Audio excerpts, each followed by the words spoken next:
Ecco la situazione meteorologica. Dopo il veloce ma intenso transito di una saccatura che ha portato piogge diffuse sulla Liguria, ci aspetta da domani una bella rimonta anticiclonica per un periodo che sembra anche piuttosto lungo, di tempo stabile con clima mite.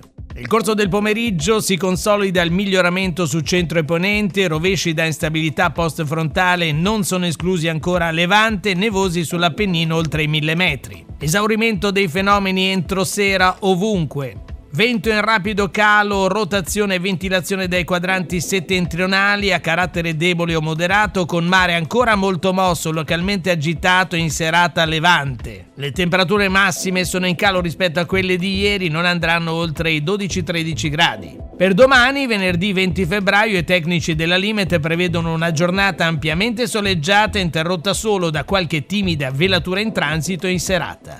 Venti moderati dai quadranti settentrionali, mare inizialmente molto mossi, in scaduta a mossi nel corso del pomeriggio. Temperature minime in diminuzione, massime in rialzo.